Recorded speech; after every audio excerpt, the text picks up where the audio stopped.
Spotlight நேயர்களுக்கு வணக்கம். இன்னைக்கு அதிமுகவுல இந்த சி.வி. சண்முகங்கிறவரு அதிமுகவுல அடுக்கடுக்கான குற்றச்சாட்டை சுமத்திக்கிட்டு இருக்கிறார்.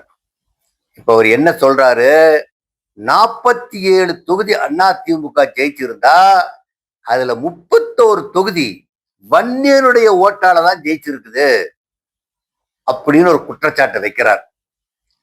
ஏன்னா வன்னியர்களுடைய ஓட்டு வாங்கித்தான் ஜெயிச்சாங்கன்னு சொல்றாங்க. ஆனால் எடப்பாடி பழனிசாமி அவர்கள் 96,000 வாக்கு வித்தியாசத்துல தமிழ்நாட்டுல யாருமே அவ்வளவு வாக்கு வித்தியாசத்துல ஜெயிக்கல, அவர் ஜெயிச்சார். இப்ப சி.வி. சண்முகத்தினுடைய குற்றச்சாட்டு, வன்னியர் ஓட்டு வங்கி இல்லாமல் அனைத்து இந்திய அண்ணா திராவிட முன்னேற்ற கழகம் எந்த தொகுதியிலும் ஜெயிச்சிருக்காரு, 31 தொகுதியும் போயிருக்குன்னு சொல்றார். ஆனால் இவருக்கு ராஜ்யசபா சீட்டு எப்படி வந்தது? இவருக்கு 2011 அதே விழுப்புரத்துல ஜெயிக்கிறார். அங்க விழுப்புரத்துல பாட்டாளி மக்கள் கட்சிக்காரர் அதிகமா இருக்கிறாங்க. ஏன்னா இவரும் ஒரு வன்னியர் தான். இவர் தான் என்ன பண்றாரு, எப்படியாவது ராமதாஸை அதிமுக கூட்டணியிலிருந்து பிரிக்கணும் அப்படிங்கறதுக்காக வன்னியர் ஓட்டு போட்டுத்தான் 31 தொகுதியில அதிமுக வெற்றி வாய்ப்புக்கு கிடைத்ததுன்னு சொல்லி இன்னைக்கு அதிமுகவையும் பாட்டாளி மக்கள் கட்சியும் பிரிப்பதற்கு உண்டான உள்ளடி வேலை செஞ்சுட்டு இருக்கிறார். இப்போ இவரு விழுப்புரம் தொகுதியில சீட்டு கேட்டு வாங்குறாரு. விழுப்புரம் தொகுதியை முழுக்க சி.வி. சண்முகம் இன்சார்ஜ்ல எடப்பாடி பழனிசாமி அவர்கள் விட்டுட்டாங்க. அதுல இருக்கக்கூடிய 7 தொகுதியில மயிலம் தொகுதி இவர் விழுப்புரத்துல என்ன தோத்து போயிடும் சொல்லி மயிலம் தொகுதி தேர்ந்தெடு, அங்கேயும் பாட்டு வன்னியர்கள் அதிகமா இருக்காங்க, அங்க ஓட்டு போட்டு ஜெயிச்சார். மீதி எங்க இவர் ஒன்று ஜெயிச்சாருங்க.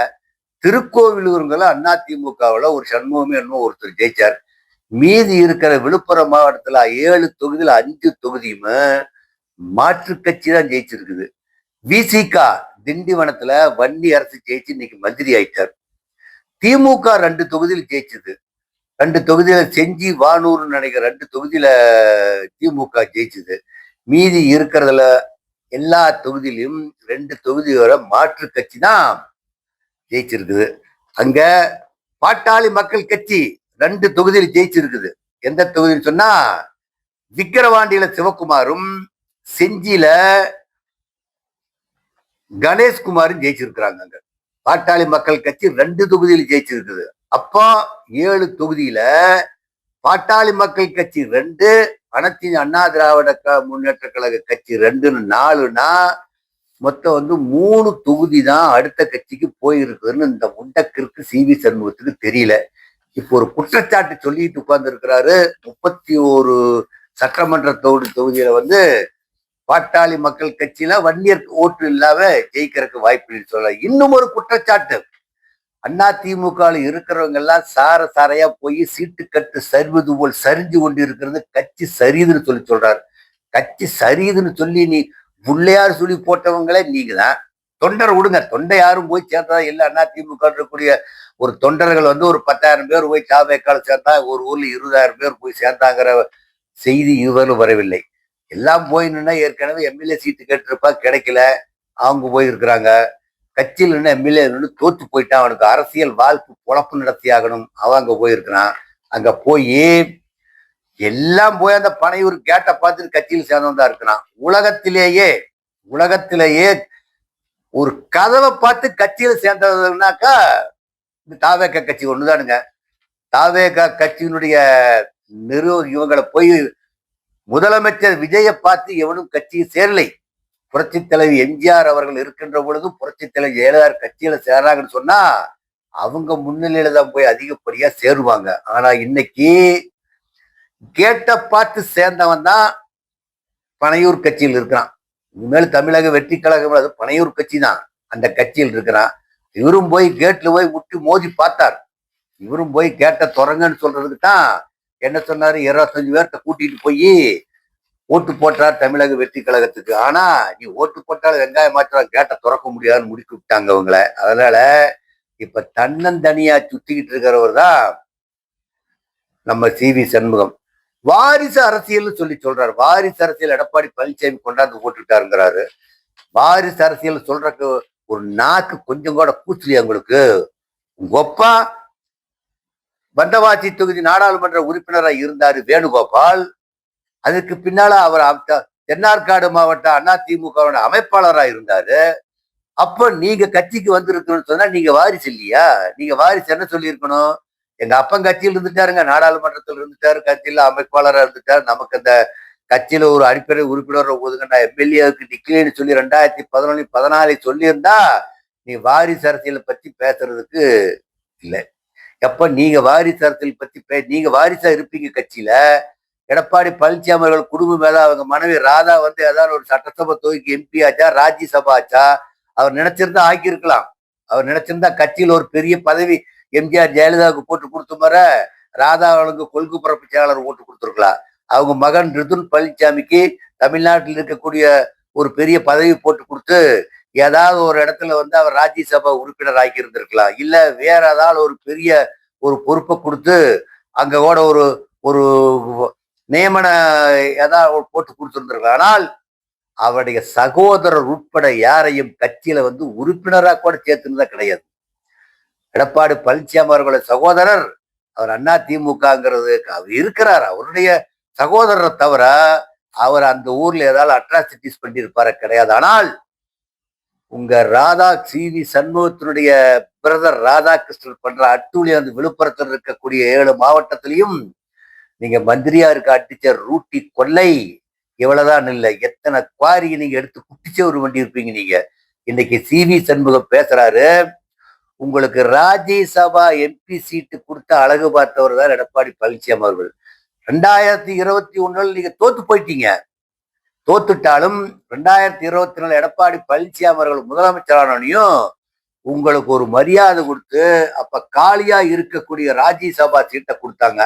அந்த கொடுத்த ராஜ்யசபா சீட்டை ஒழுங்கா தக்க வைக்க யோக்கியது இல்லாத சி.வி. சண்முகம் இன்னைக்கு எடப்பாடி பழனிசாமியோட குற்றச்சாட்டு பேசுறான். நீங்க ஜெயிச்சொன்னையும் நான் 6 வருஷம் இருக்கக்கூடிய ராஜ்யசபா இத எதுக்காக பதவி ஆசை பிடிச்சு மயிலம் தொகுதிக்கு நீங்க எம்எல்ஏவா நிக்கிறேன்னு சொல்றீங்க? அந்த 6 வருஷம் முடிஞ்ச பின்னால நீங்க வந்திருக்கலாம். இப்போ அது உள்ளதும் போச்சுடா நொல்லக்கண்ணான்னு சொல்லி தமிழக வெற்றி கழகத்துல இருக்கக்கூடிய அந்த சிபி சக்கரவர்த்திக்கு காங்கிரஸ்ல இருக்கிற அதை வந்து உன்னோட ராஜ்யசபா சீட்டு 2 வருஷத்துக்கு அவன் தொடர மாதிரி ஆயிப்போச்சு. நீ அதிமுகவுக்கு விசுவாசமா இருக்கிற நாயா இருந்தால் அப்படித்தான் சொல்ல முடியும். நீ அந்த மீண்டும் இருக்கக்கூடிய 6 வருட அந்த ராஜ்யசபா உறுப்பினர் பதவிய நீங்க பூர்த்தி செஞ்சுட்டு வந்து அடுத்து நடக்கக்கூடிய தேர்தல் நின்று இருக்கணும். ஆனால் கூழுக்கும் மாசை மீசைக்கு மாசைன்னு சொல்ற மாதிரி மயிலம் தொகுதியில நின்று ஜெயிச்ச அதிமுக ஆட்சி அமைச்சுட்டா நமக்கு மந்திரி பதவி வேணுங்கிறக்காகத்தான் நீங்க அந்த ராஜ்யசபா சீட்டை கோட்டை விட்டு போட்டு வந்தீங்க. இப்ப உள்ளதும் போச்சுரா நொல்லக்கண்ணா ஆகி போச்சு. இப்போ குடிகாரம் பேச்சு வெடிஞ்சா போச்சுங்கிற மாதிரிதான் இருக்குது. இப்போ இருந்தாலும் எடப்பாடி பழனிசாமி அவர்கள் சபாநாயகர்கிட்ட சீட்டு எழுதி கொடுக்கறப்ப என்ன சொல்லி இருக்கிறாருன்னா, சி.வி. சண்முகம், விஜயபாஸ்கர் உட்பட அதிமுக தான் இருக்கிறாங்கன்னு சொல்லி கட்சியில சொல்லி சபாநாயகர்கிட்ட எழுதி கொடுத்து இன்னும் அதிமுக தான் இருக்கிறாங்க. இப்போ நீங்க பேசுவது போல் எடப்பாடி பழனிசாமி அவர்களுக்கு பேச தெரியும். திராவிட முன்னேற்ற கழகத்தையும் பேசுறாரு, தமிழக வெற்றி கழகத்தையும் பேசுறாரு. அப்படி இருக்கிறப்போ உங்களை எடுத்தெறிஞ்சு பேசுறதுக்கு ரொம்ப நேரம் ஆகாது. பழனிசாமிக்கு கட்சியில் இருக்கிறப்போ உங்களுடைய சரித்திர புள்ளி விவரம் முழுக்கவும் தெரியும். நீங்க எவ்வளவு வருமானத்தை பெற்றீங்க, எங்கெங்க நீங்க கொண்டு வச்சிருக்கிறீங்க விவரம் எல்லாம் தெரியும். நீங்க 2011 எலெக்ஷன் நிக்கிறதுக்கும் 2021 நிக்கிறதுக்கும் 10 லட்சம் ரூபாய் சொத்து அதிகமா வந்துன்னு சொல்லி காமிச்சிருக்கிறீங்க. நீங்க 5 லட்சமா இருந்தது 3 மடங்கு உற்பத்தி ஆச்சுன்னு காமிக்கிறீங்க. அதெல்லாம் தேர்தல் கமிஷன் இன்னைக்கு 9 சட்டசபை உறுப்பினர் தமிழக வெற்றி கணக்கெடுத்து போட்டவங்க எல்லாம் பதவி இறக்கத்துக்கு உண்டான நடவடிக்கைகள் இருக்கிற மாதிரி அன்னைக்கே நடவடிக்கையில் ஈடுபட்டிருந்தா சி.வி. சண்முகம் தேர்தலில் நின்று இருக்க முடியாது, வெற்றி பெற்று செல்லாதுன்னு சொல்லிட்டு போயிருந்திருப்பாங்க. எல்லாத்தையும் மறந்துட்டு எடப்பாடி பழனிசாமி அவர்கள் இன்றளவும் அதிமுக ஏன் தோற்றுதுங்கிற மாதிரி கூட்டம் போட்டு பேசிட்டு இருக்கிறார். அதிமுக ஏன் தோற்றதுங்கிறக்காக கூட்டம் போட்டு பேசி அதிமுக அடுத்தது நம்ம செயலிழக்க வைக்கணும், செயலிழந்த அதிமுக வலுவாக்கணும் சொல்லி எல்லாத்தையும் கூட்ட வச்சு பேசி அதிமுக வந்து புதிய உத்வேகத்தை ஏற்படுத்திட்டு இருக்க சமயத்தில் இந்த குள்ளநெறி எவன் பேச்சையை கேட்டுக்கிட்டு எடப்பாடி பழனிசாமி அவர்கள் நீ போறதுன்னா அதிமுக விட்டு போட்டு நான் கட்சிக்கு எதுவும் செயல்படவில்லைன்னு சொல்லி அமைதியா இருந்தானா உன்னோட பேச்சுங்கிறது சரியா இருக்கலாம். ஆனால் நீங்கள் அடுக்கடுக்கா அதிமுகவில் குற்றச்சாட்டை சுமத்திக்கிட்டு இருக்கிறீங்க இல்லையா, அந்த குற்றச்சாட்டுங்கிறது உங்க பேர் இருக்கிற குற்றச்சாட்டை எடப்பாடி பழனிசாமி அவர்கள் எடுத்து பேசினார்கள் என்று சொன்னால் நீங்க தாங்க மாட்டீங்க. இன்னைக்கு தமிழக வெற்றி கழகத்துக்கு வருவோம். தமிழக வெற்றி கழகம் எதை சொல்லி ஆட்சி பிடிச்சது? தர்மபுரியில 3 வயசு பிள்ளை வந்து சீரழிச்சிட்டான்னு சொல்லி கொண்டு போட்டான்னு ஆட்சிக்கு அதை பேசி ஆட்சிக்கு வந்தாங்க. நாட்டுல போதை கலாச்சாரம், கஞ்சா விற்கிறான், போதை விற்கிறான், இல்ல குடிகாரனா சுத்திக்கிட்டு இருக்கிறான்னு சொல்லி ஆட்சிக்கு வந்தீங்க. இப்ப நீங்க கும்முடி பூண்டிய குலுங்கி போச்சுங்க நேத்து. அந்த அளவுக்கு அங்க ஒரு 3 வயது சிறுமிய பாலியல் பலாத்காரம் பண்ணி ஒருத்தர் முட்புதர்ல அந்த முள்ளு செடிகளை கொண்டு வீசிட்டு போயிருக்கிறது தமிழக வெற்றி கழகத்து கண்ணு தெரியாதா? அந்த புஷி ஆனந்த கண்ணு தெரியாதா? எடுத்த நாள் இந்த 6.25 அடி உயர் இருக்கக்கூடிய அர்ஜுனுக்கு காது கேட்கலையா? மக்கள் கதறது காது கேட்கலையா? கொஞ்சமா சேலத்துல மணிகண்டங்கிறவ பெண்களை வந்து தாவேக்காவில் இருக்கிற பெண்களை உங்களுக்கு வந்து போட்டா புடிச்சு நீங்க வந்து அதுல பாலியல் பலாத்காரமா பண்ணி படத்தை எடுத்து வச்சுட்டு மிரட்டி மீண்டும் பாலியல் துன்புறுத்தலுக்கு உள்ளாக்குறது உங்களுக்கு கண்ணு தெரியலையா? உங்க கட்சி எம்எல்ஏ விஜய் சரவணன்கிறவர் வந்து அங்க பாலமுருகன், ஜெயபால் 2 பேர் ஒரு புள்ளைய உங்க பேர சொல்லி கூட்டிட்டு போய் மயக்க மருந்து கொடுத்து கற்பழிச்சு அந்த புள்ள உங்ககிட்ட ஆதரிச்சுட்டு புகார் கொடுத்து நடவடிக்கை எடுக்காம இருக்கிறீங்களே, இதற்கெல்லாம் காரணம் விஜய் சரவணதான்னு சொல்லி அந்த அம்மா பேட்டி கொடுக்குதே. இப்ப நீங்க வந்து என்ன வண்டி இருக்கணும்? அவன் விஜய் சரவணன் எம்எல்ஏ பதவி கட்சி விட்டு நீக்கி இருக்கணும் இல்லையா? நீங்க உத்தம யோகி ஆட்சி நடத்திட்டு இருக்கக்கூடிய தமிழக வெற்றி கழகம் வந்து கட்சி விட்டு நீக்கி இருக்கணும். இப்ப தமிழக வெற்றி கழகத்துல தாவேக்காக கண்டா பெண்கள் எல்லாம் வந்து செதறி ஓடுறாங்க. நான் ஆறான்னு சொல்லி தமிழக வெற்றி கழகம்னு சொல்லி கண்டா அவன் செதறி ஓடுறான். நியாயமா யோக்கியமா இருக்கிற ஒரு இளைஞர்களை பார்த்தாவே பெண்களை பயந்து போய் கிடக்குறாங்க. இவன் தாவேக்காரன் இருப்பானோ, தாவணி பிடிச்சி இழுத்துருவானு யோசனை ஓட்டிட்டு இருக்கிறான். இப்ப அந்த அளவுக்கு தாவேக்கா காரணம், தாவேக்காவும் தாவடி உருவும் கட்சி நடந்துகிட்டு இருக்குதுங்க. இப்போ அந்த அளவுக்கு தாவேக்காரன் நாட்டை சீரழிச்சு சின்னாபண்ணப்படுத்தி கொண்டுகிட்டு இருக்கிறப்போ போலீஸை உதைக்கிறான். ஒரு ஊர்ல போர் போடுறாங்க. அந்த போர் போட்டுட்டு இருக்கிற அந்த போர்னுடைய உரிமையாளர் இருக்கிறப்ப அந்த பெண்ணை இழுத்து போட்டு அடிக்கிறான். இதெல்லாம் நாம பாக்குறோம். இதை பார்த்துக்கிட்டு இருக்கக்கூடிய தாவேக்கால் இருக்கக்கூடிய நிர்வாகிகள், அமைச்சர்களுக்கெல்லாம் கண்ணு தெரியாதா? இதெல்லாம் ஊர்ல போய் இந்த ஆஸ்பத்திரி கக்கூஸ் எட்டி பார்க்கும் சோகராக்கிற இடத்துல அண்டா குண்டாவன ஆய்வு பண்ணிட்டு வந்தவன் அப்படின்னு சொல்றதுக்கு இருக்கிறாங்க இல்லையோ.